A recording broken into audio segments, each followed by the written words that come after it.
Welcome dear students, कैसे हैं आप सब। इस वीडियो में मैं आपको हिंदी का जो डीओ की तरफ से प्रैक्टिस पेपर इशू किया गया ना, इस वीडियो में आपको आंसर के साथ आ रहा हूँ। तो देखिए, सबसे पहले आपके एग्जाम में ना पैसेज आएगी और सेम पेपर का पैटर्न ऐसे रहेगा।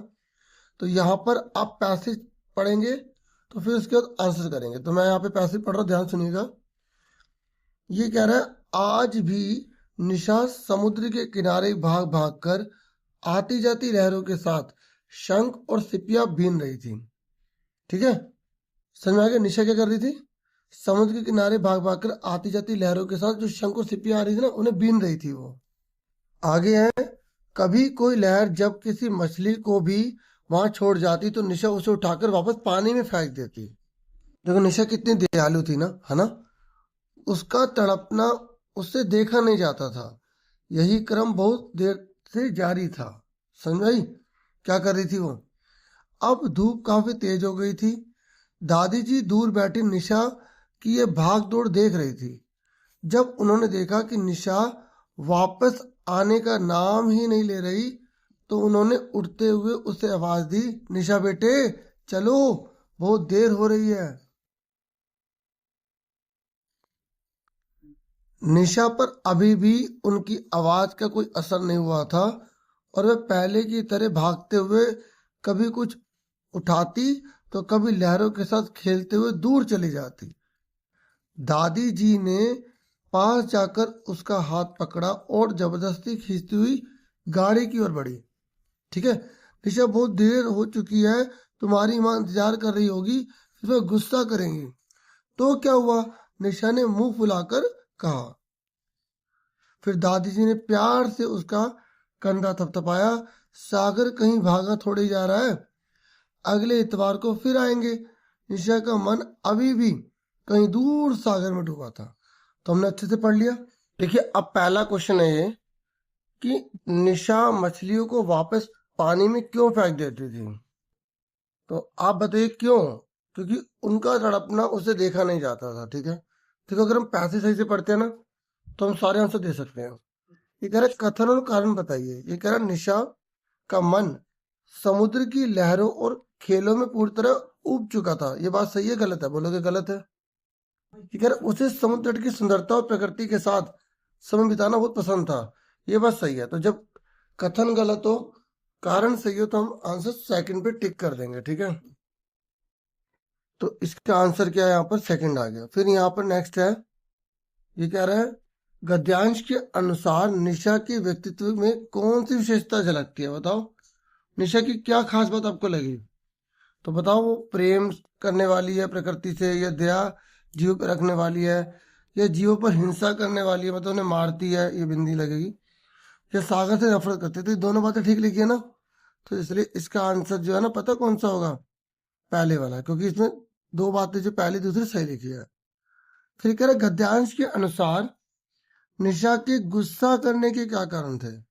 तो निशा समुद्र के किनारे खेलना चाहती थी, लेकिन दादी जी उसे वापस ले जा रही थी। फिर अभी और खेलना चाहती थी, इसलिए उसे गुस्सा आ गया। नेक्स्ट है, निशा का मन अभी भी कहीं दूर सागर में डूबा था। इस वाक्य का अर्थ क्या है, मतलब क्या है? इस वाक्य का अर्थ है कि निशा शारीरिक रूप से वहां से चली गई थी, लेकिन उसका मन अभी भी समुद्र लहरों में लगा हुआ था। ठीक है ना। तो ये आप आराम से लिख सकते हैं पैसेज में जुड़ के, नहीं तो आपको कुछ सेंटेंस अपने आप बना के लिखने पड़ते, जैसे ये आंसर आपको अपने बना के लिखना था। फिर नेक्स्ट जो है ना, वो काव्यांश है, आपको इसको पढ़कर आंसर देना है। देखिए, इस काव्यांश को मैं पढ़ता हूँ। जिसे सूझ कर भी नहीं सूझ पाता, नहीं बात बिगड़ी हुई जो बात बनाता, फिसल कर संभलना जिसे है न आता, नहीं पांव उखड़ा हुआ जो जमाता। बहुत बड़ी बात बोलेगी बच्चों। पड़ेगा उसके सुखों पर क्यों न ताला, सदा ही सहेगा ना वह क्यों कसाला। ठीक है, कसाला मतलब दुख। रंगा जो नहीं रंगतों में समय की, नहीं राह कांटों भरी जिसने तय की, बहुत है कपाती जिसे बात भय की। मतलब देखो, अगर आपको कुछ पाना ना, तो आपको हार्डवर्क करना पड़ेगा, कांटों पर चलना पड़ेगा। कांटों का मतलब ये नहीं असली में जो कांटे हैं, आपको मुसीबत झेलनी पड़ेगी अगर आप सच में बहुत बड़ा काम करना चाहते हो, बहुत आगे बढ़ना चाहते हो। जो मखमल के गद्दे पे बैठ के सारे काम नहीं होते। मेरी बात समझ में आ रही है? नहीं तान जिसने सुनी नीति नए की, कला फिर क्यों ना उसका फंसेगा। उजड़ता हुआ घर ना उसका बसेगा। नहीं देखता जो कि क्या हो रहा है, ना अब भी जगह जो पड़ा सो रहा है। बुरे बीज अपने लिए बो रहा है, बचा मान जो दिन ब दिन खो रहा है। तो अगर आप अपनी मान इज्जत सम्मान खो दोगे ना, तो वो सब बेकार हो जाएगा। भला ठोकरे खाएगा वह ना कैसे, रसातल चला जाएगा वह ना कैसे। तो मतलब आपको कुल मिला के यहाँ पे क्या शिक्षा दी जा रही है? मेहनत करने की बात की जा रही है, आलस छोड़ने की बात की जा रही है, गलत काम छोड़ने की बात की जा रही है। पहला है कि कविता के अनुसार कैसा व्यक्ति जीवन में असफल होता है बताओ? जो समय के साथ नहीं बदलता। ठीक है, फिर नेक्स्ट है बुरे बीज अपने लिए बो रहा है। इसका क्या मतलब है? मतलब व्यक्ति अपने ही विनाश के कारण खुद बन रहा है। फिर कह रहे कथन कारण वाला है, कवि ने निष्क्रिय और भयभीत व्यक्ति की आलोचना की है। सच है गलत? हाँ बिल्कुल सही। जो लोग डरते हैं ना, जो किसी काम के नहीं है, कवि उनको कहते हैं बेकार है वो लोग। ऐसे व्यक्ति समय के साथ चलने और परिस्थितियों से जूझने में असमर्थ होता है। कारण सही लिखा है गलत लिखा है? तो दोनों बातें सही लिखी है, इसलिए आंसर क्या आ जाएगा यहाँ पे? हमारा आ जाएगा, ये देखो यहाँ पे ना सी में लिखा है कि कथन और कारण दोनों सही है, व्याख्या भी सही है, तो हम सी पर टिक कर देंगे।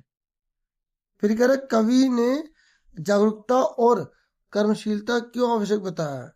कवि के अनुसार जागरूकता और कर्मशीलता ना, अगर ये है ना व्यक्ति के अंदर, अगर वो कर्मशील है मतलब बहुत मेहनत करने वाला है, तो वो कठिन परिस्थितियों से भी निकल जाएगा।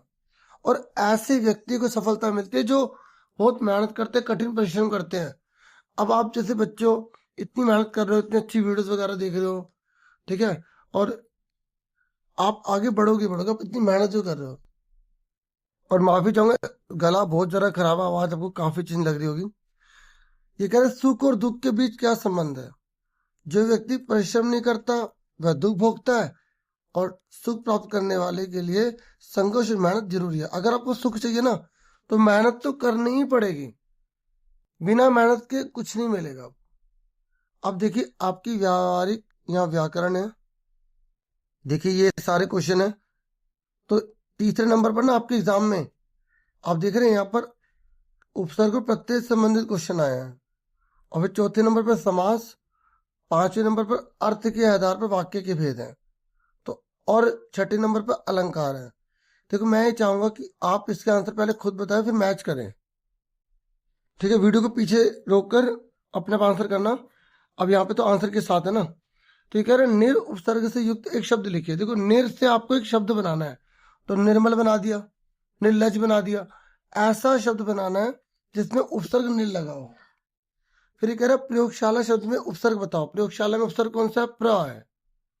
देखो उपसर्ग ना आगे लगता है, तो यहां पर आपको इसमें से ना उपसर्ग ढूंढना था, तो प्र है प्र, जब योगशाला।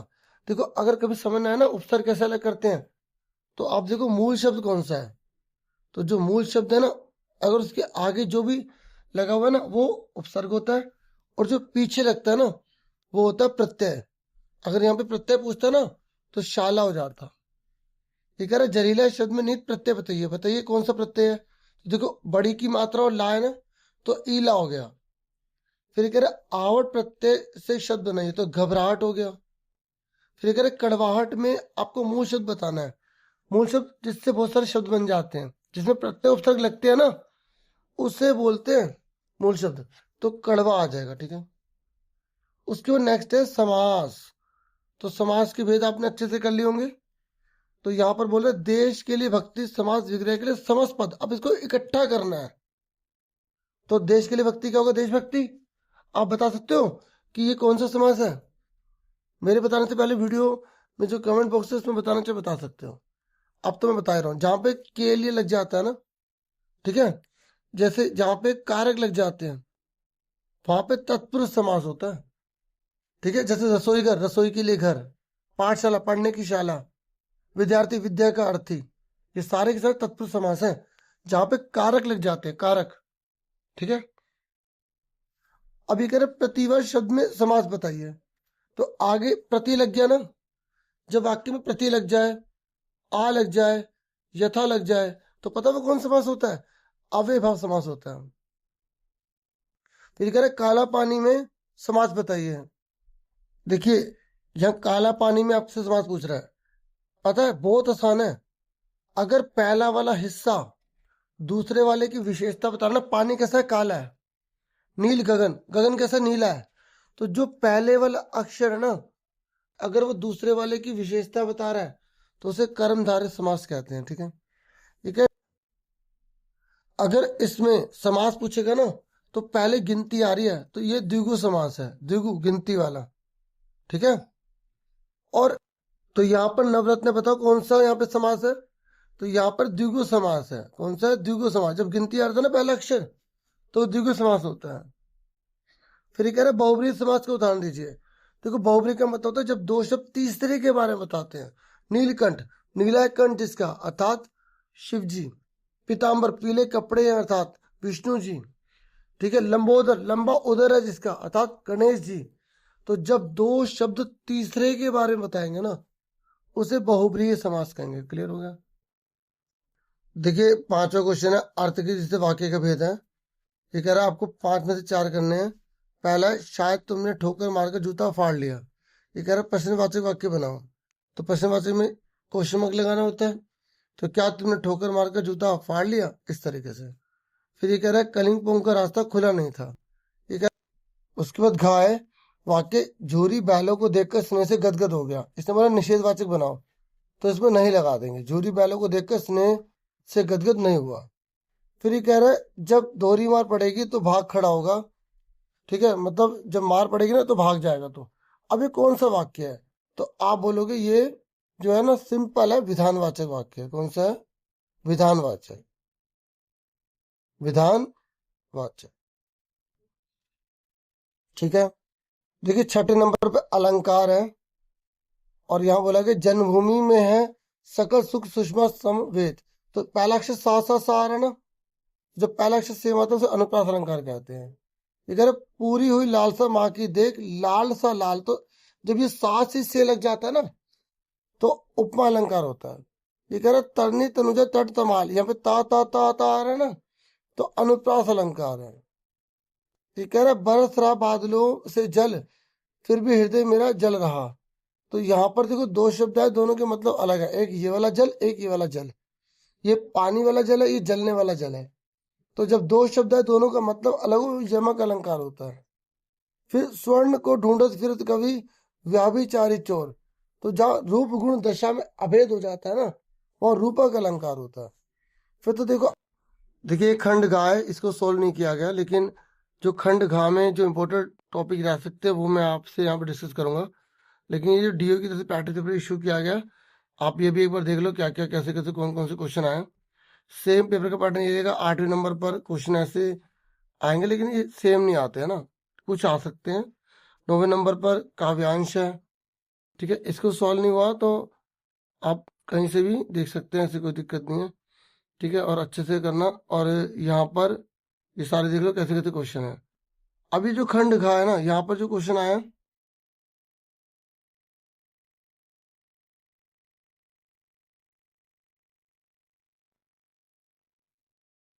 क्वेश्चन नंबर 12वें में जो है ना अनुच्छेद आएंगे, 3 में से 1 करना होगा। 13 नंबर पर लेटर आएंगे, 2 में से 1 करना होगा। और 14 नंबर पर जो है ना, या तो ईमेल राइटिंग करनी है, लघु कथा लिखनी है। तो लघु कथा की थोड़ी सी हिंट दे रखी, कोई भी कहानी बना सकते हो आप। 15 नंबर पर या तो आपको संवाद लिखना, दो जनों के बीच की बातचीत लिखनी है, या आपको नोटिस लिखना है। ठीक है, देखिए और कोई किए हुए हैं। ठीक है, तो पर्यावरण संरक्षण, विद्यार्थी जीवन अनुशासन। ठीक है, ऐसी औपचारिक पत्र भी पुस्तक मंगवाने के लिए, क्योंकि ये रिपीटेड है, तो इस तरीके के क्वेश्चन आपको एग्जाम्पल के तौर पर दिए जा रहे हैं। ठीक है।